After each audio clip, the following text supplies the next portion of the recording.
magandang araw po ng linggo mga kamisyon. So, nung nakaraang Webes po ay nag-invite po si Sir Rene ni Ma'am Gina na magkape. At saan po ito? Dito lamang po yan sa Nescafe. Yan. Dito lamang po yan sa Barangay San Antonio.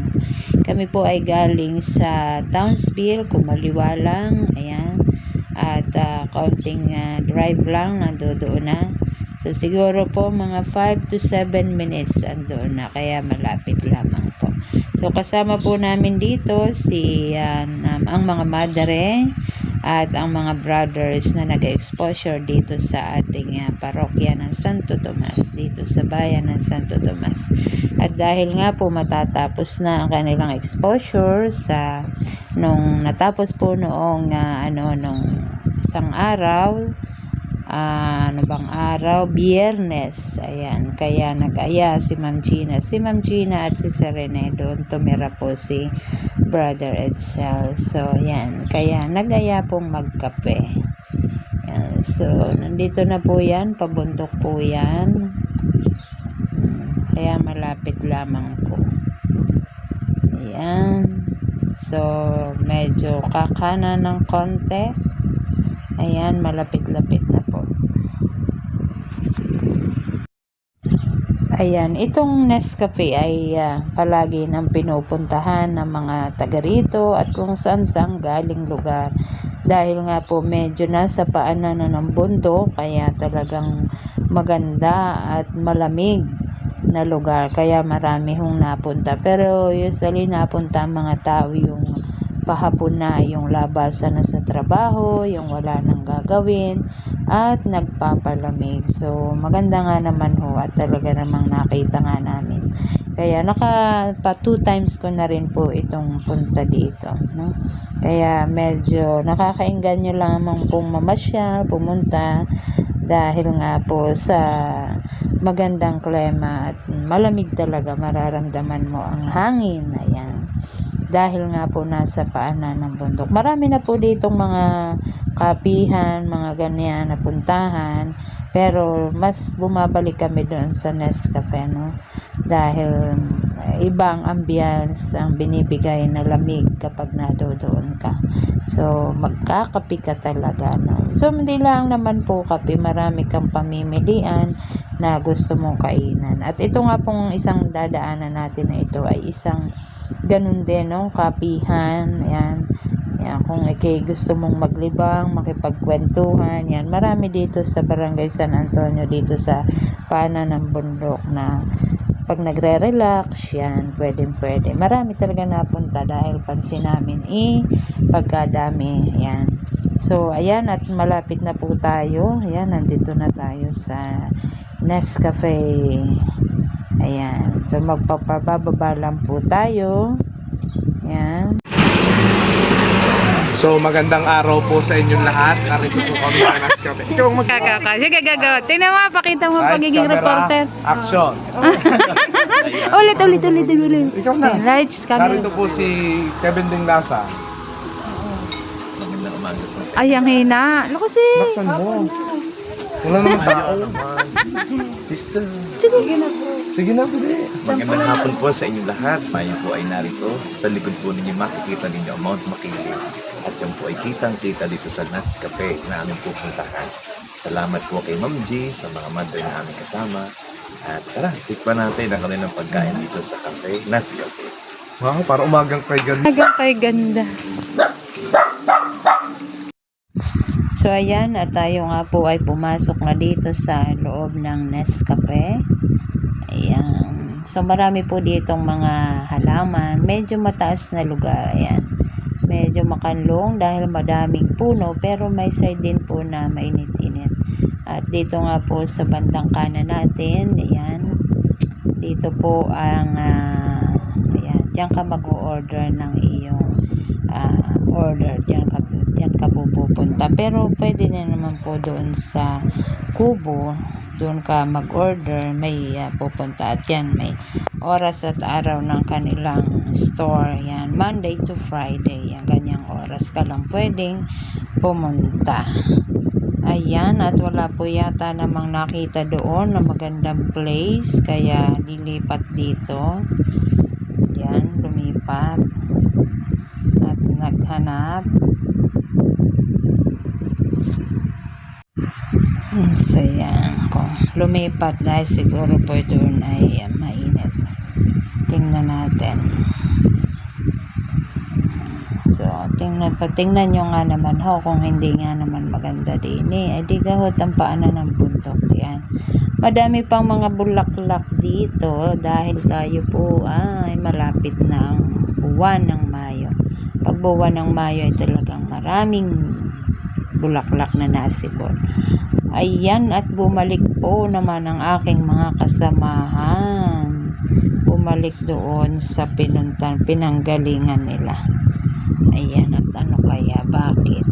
Dahil nga po pala sabi ay nagtanong sila kung pwede doon sa area na yun. Yan, pwede dyan. Kaya lang po parang marami pa pong nakapunta doon. May mga nakaupo na. Kaya dito muna kami maghihintay. Pero alam ko lilipat din po kami doon. Lilipat din, no? Ayan, dito muna tayo sa baba. Pasyalan muna natin. Yan. So, medyo may araw po kasi. Pero pumunta po kami dito ay alas 5 ng hapon. Pero may araw pa rin. So, yan ang ating dito iyang ganyan lugar. Mayroon din po sila sa ibaba. Yan. Pero yung pong baba na yan ay parang yun yata ang tirahan ng may-ari. Yan. Ewan ko, parang pwede din naman ho yata. Hindi ko alam. Medyo malaki po to hanggang baba. Kasyang-kasya mga maramihan din. Ayan. Ayan. Kita nyo po, ang taas na natin. Makikita nyo mga subdivision dyan sa baba. Ayan, dito tayo. Ayan, may mga upuan din pa rito. So, yun nga lang, wala nang bubong. Ganyan lang. Ayan.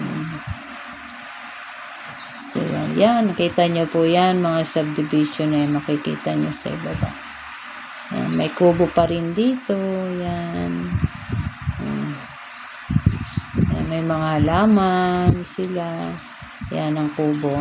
Pwede pa rin diyan mag-stay. Kaya lang po, hindi naman kami kasya dyan, dahil kami ay 3 madre, 3 brothers, 2 brother lang, dahil si brother Carl po pala hindi nakasama. Yan si Ma'am Gina. Yan, nag-i-instruct si sister na magpa-picture daw si brother. Kevin. Ayan. Walang magawa ang brother kundi sumakay dahil pipicturean ng kanyang sister Cecil. Ayan.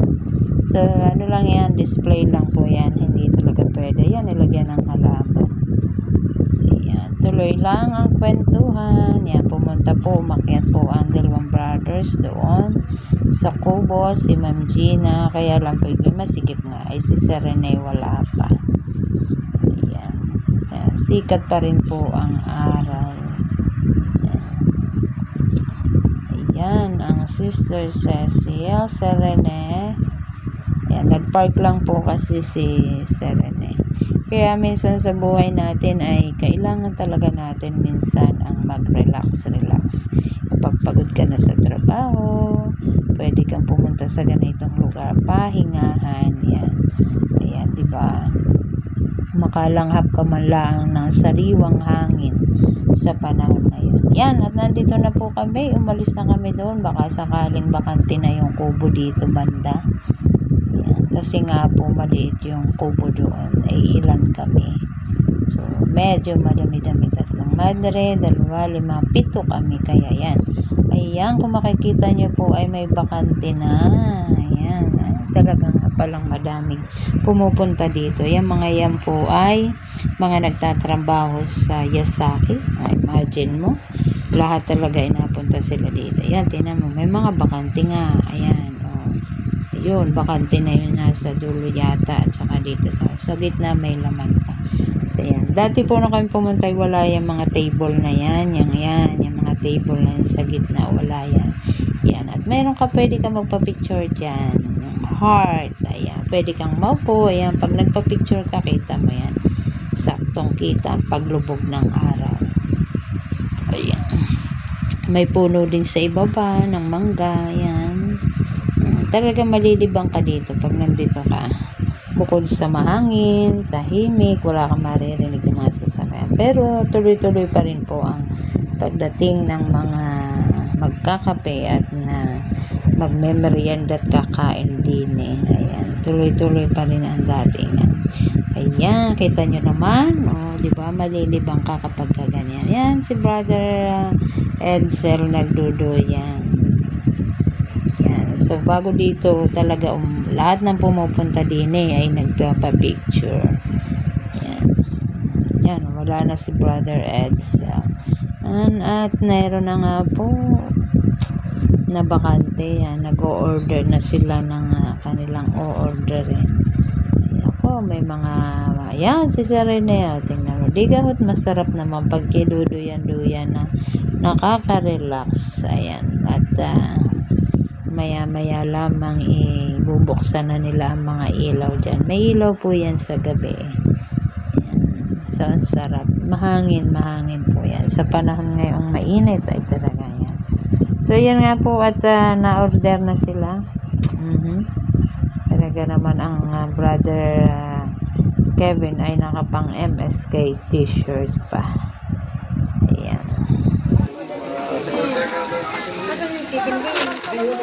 Antonio.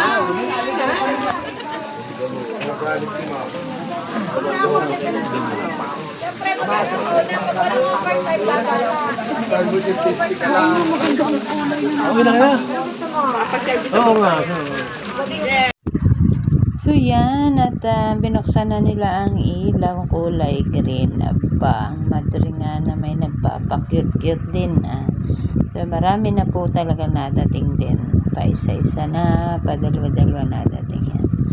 Ayan. Nandito po ako sa duyan. Nagre-relax. Ayan. Order din. Ayan. Hi, Brother Edsel. So, nag-e-enjoy naman. At yan nga po, at medyo gabi-gabi na, hindi pa rin kami nakain. Ayan, mag-aantay ka nga lang ng mga order dahil medyo matagal. Ayan, yung mga, yung mga ano na yan, kumakain na sila. At ngayon nga po, ayan, sa wakas, dumating na rin ang aming pagkain. Ang in-order ko ay ayan, Clubhouse at saka cucumber juice. Ayan. Imagine yun, dami. So, may rice din po, may chicken. Ayan. At yun nga po, natapos na kami. Kaya naman, kami ay uuwi na ngayon. Pauwi na dahil 7 PM na po. At si Sister Jordan nagpicture-picture pa ng kaunti. Ayan. So, punta po kayo dito sa Nescafe. Malapit lamang po dito sa Townsville dahil ng Barangay San Antonio. Ayan. At iniintay lang po namin si Serene dahil kinukuha ang kanyang sasakyan. Yan lang po ang problema ay ang parking dito. So, hindi ko na po nakuhaan yung ibang mga nagsikain dahil nga po madami. Ayan. Madami yung nagpuntahan dito. Araw-araw po yan. Ayan. Ayan. Ganda po, malamig. So yun mga kabisyon, nandito na po kami sa Townsville. Pero bago kami diretso sa bahay, ay dumaan muna kami dito kay na Kuya Ray. Dahil nasabi ko kaya't nakwento ko kay Sister Cecil na bibigyan kami ni Kuya Ray ng aso. Ayan, at kaya tiningnan niya. So, yan, hinihipo-hipo pa niya, nagpapakilala. Ayan. So, dahil po sina Kuya Ray ay maraming aso, kaya ibibigay na niya sa amin. Hindi ko lang alam po matandaan kung anong klase ng aso yan. Pero, malit lang po siya, hindi siya na taas, pero nahaba daw po. Ito ay 4 months old na. Ayan. Papakilala pa si Sister Cecil. Mabait daw po itong aso na ito eh. Yan. kunin na namin ng aso. Pero ayan, ang sabi ng Sister Cecil, huwag muna dahil wala pa kaming pagkain ng aso. Naku po, ay hindi na po nakatayo si Sister Cecil at mukhang iuuwi ng aso. Ayan na. Karga-karga na po niya. Kapaw, ay nga kawawa naman ang aso. Walang pagkain pa. Pero pwede naman po siyang dog food at table food. Kaya yan. Magti-table food muna siya ngayong gabi. Ayan. Thank you po and God bless po sa inyong lahat.